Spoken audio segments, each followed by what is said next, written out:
تو اسی طرح بات ہو رہی تھی صحابہ کی شان کی. تو صحابہ کی شان کیسے سمجھ آ سکتی ہے کسی کو؟ آپ یہ دیکھیں کہ جس نے آقا علیہ السلام کو محبت سے دیکھ لیا، بات فضیلت کی جو فضائل ہے، انسان کی عظمت ہے، وہ اعمال میں نہیں ہے، وہ اصل میں نسبت مصطفیٰ میں ہے. جس کو حضور کی جیسی نسبت حاصل ہے ویسے اس کی فضیلت ہے. تو صحابہ نے حضور کو دیکھا تو بھئی اس وجہ سے ہی ان کی شان سمجھ نہیں آ سکتی کہ محبت سے حضور کو دیکھتے رہے. تو بھئی پھر یہ سوچیں کہ جن کو حضور نے محبت سے دیکھا ہوگا، ان میں سے بھی جن کو حضور نے جتنی محبت سے دیکھا، جتنی بار دیکھا، تو ان کی نوعیت اور فضیلت جو ہے، ان کی محبوبیت کا جو عالم ہے، دوسرے صحابہ سے بھی بڑا فرق ہے ان کا. ہمیں تو دیکھیں نا، ہر صحابی کی شان کسی کی بھی سمجھ نہیں آ سکتی. تو ان کی شانیں سمجھوں اور عقلوں سے باہر ہیں. اور میں تو بات یہ پھر یہ کر رہا تھا کہ جس کو حضور نے محبت سے دیکھا ہو، ان کی شان کا کیا عالم ہوگا. خلفائے راشدین ہیں، پنجتن پاک ہیں، جن کا مشہور ہم واقعات سنتے ہیں، ان کو کون سمجھ سکتا ہے.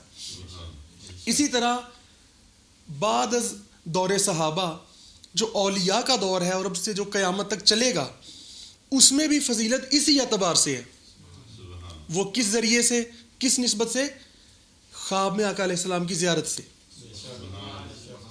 حضور نے جن لوگوں کو پسند فرمایا، جو بارگاہ نبوی میں قبول ہو گئے، اللہ کی بارگاہ میں قبول و منظور ہوئے، اسی اعتبار سے ان کی محبوبیت اور شان اور فضیلت ہے نا. تو حضور نے فرمایا جس نے خواب میں مجھے دیکھا اس نے مجھے ہی دیکھا. تو پھر اس میں الگ بات ہے کہ کس کو حضور کی کتنی بار زیارت ہوئی.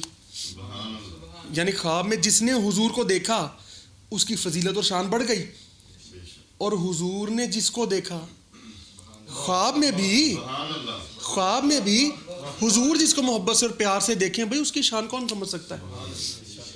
اور ایک بڑی پیاری بات ہے، یہ امت مصطفیٰ صلی اللہ علیہ وآلہ وسلم، یہ امت کے لوگ وہ ہیں، بات تو حضور کی شان کی ہے نا، جس نے حضور کو نہیں دیکھا، جس نے حضور کو دیکھا نہیں، بس مان لیا، تو اس امت کی شان اتنی ہو گئی کہ دوسری امتوں سے بے حد دوسری امتیں اس امت کی شان نہیں سمجھ سکتی. کیوں؟ نسبت مصطفیٰ ہے. تو بھئی کیا ساری امت نے حضور کو دیکھا ہے؟ نہیں دیکھا، صرف حضور کو ماننا ہے. تو ایسے بندے کی شان، اس امت کی شان پچھلی امتوں سے بڑھ کر ہے کہ حضور کو مان لیا. بھائی تو جنہوں نے خواب میں دیکھا ہے حضور کو، ان کی شان کتنی بلند ہوگی.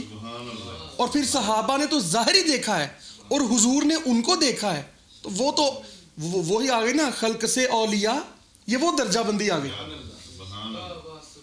کہ جس نے مان لیا اس کی شان بڑی بلند ہو گئی، اور جس نے خواب میں دیکھ لیا اس کی تو اس سے بھی بلند ہو گئی.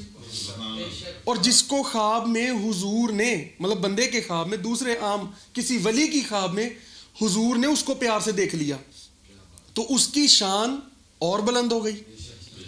تو بھئی پھر صحابہ کی اور اہل بیت کی شان، جو حضور کو محبت سے عشق سے دیکھتے رہے، حضور ان کو پیار اور محبت سے دیکھتے رہے، ان کی شان کبھی سمجھ نہیں آ سکتی.